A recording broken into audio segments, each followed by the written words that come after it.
Perkenalkan, saya Muhammad Fadlan Yanuar sebagai Adan. Perkenalkan, saya Muhammad Raka Batia sebagai Raka. Di sini kami akan menyajikan materi mengenai media presentasi. Berikut tujuan pembelajarannya.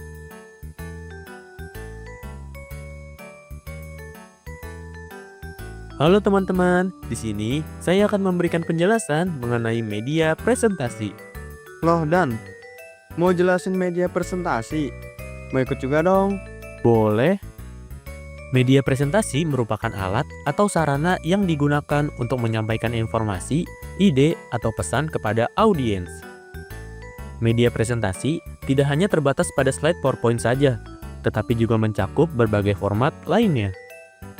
Coba Rak, tahu tujuan dari media presentasi nggak? Tahu dong, sini biar aku jelasin. Tujuan presentasi dapat bervariasi tergantung pada konteks dan situasinya. Berikut adalah beberapa tujuan utama dari presentasi. Yang pertama, menyampaikan informasi. Tujuan utama banyak presentasi adalah memberikan informasi secara jelas kepada audiens. Yang kedua, meyakinkan atau mempersuasi audiens. Presentasi sering digunakan untuk meyakinkan audiens tentang suatu ide, gagasan, atau tindakan yang diinginkan. Yang ketiga, menginspirasi dan memotivasi. Presentasi dapat bertujuan untuk menginspirasi dan memotivasi audiens. Yang keempat, menghibur. Selain memberikan informasi untuk meyakinkan, presentasi juga bisa bertujuan untuk menghibur loh. Lalu yang kelima, mendidik atau melatih. Presentasi sering digunakan dalam konteks pendidikan atau pelatihan. Tujuannya untuk mengajar atau menginstruksikan audiens tentang materi atau topik tertentu. Lalu yang terakhir, mempromosikan atau menjual. Dalam konteks bisnis atau pemasaran, presentasi ini sering digunakan untuk mempromosikan produk, layanan, atau merek. Jadi, setiap presentasi itu punya tujuan masing-masing ya? Bener. Lanjut di dalam sekolah aja yuk, panas nih. Ayo. Ternyata media presentasi itu banyak jenisnya ya. Yang pertama, ada media presentasi visual. Media ini mengandalkan elemen gambar, teks, atau simbol untuk menyampaikan informasi. Media ini cocok untuk audiens yang lebih mudah memahami materi melalui indera penglihatan. Contohnya, menggunakan slide presentasi, infografis, dan flip chart. Selanjutnya, ada media presentasi audio. Media ini mengandalkan suara atau indera pendengaran untuk menyampaikan pesan atau informasi. Contohnya, menggunakan podcast atau rekaman suara. Kemudian, ada media presentasi audiovisual. Media ini menggabungkan elemen visual dan audio secara bersamaan. Media ini sangat efektif karena melibatkan dua indera sekaligus, sehingga informasi lebih mudah dicerna dan menarik. Contohnya, menggunakan video animasi atau video tutorial. Yang terakhir, ada media presentasi multimedia. Media ini menggabungkan berbagai bentuk media seperti teks, gambar, audio, video, animasi, dan interaktivitas. Contohnya, bisa menggunakan game edukasi.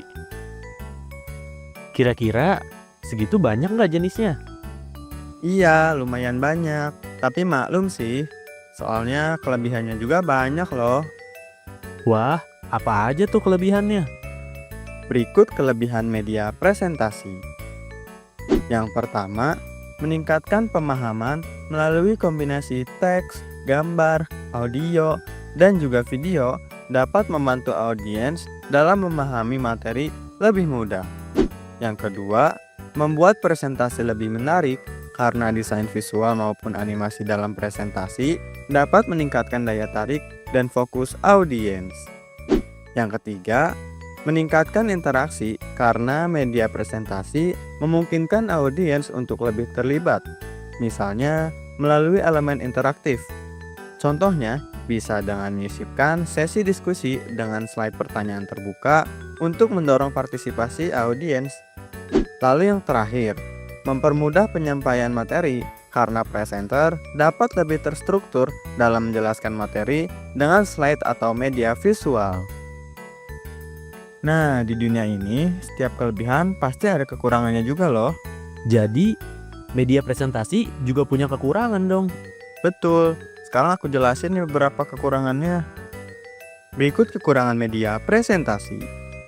Yang pertama, potensi overload dan distraksi informasi karena jika terlalu banyak teks atau elemen visual, audiens malah bisa kesulitan menangkap inti materi dan malah lebih fokus pada tampilan dibandingkan isi materinya.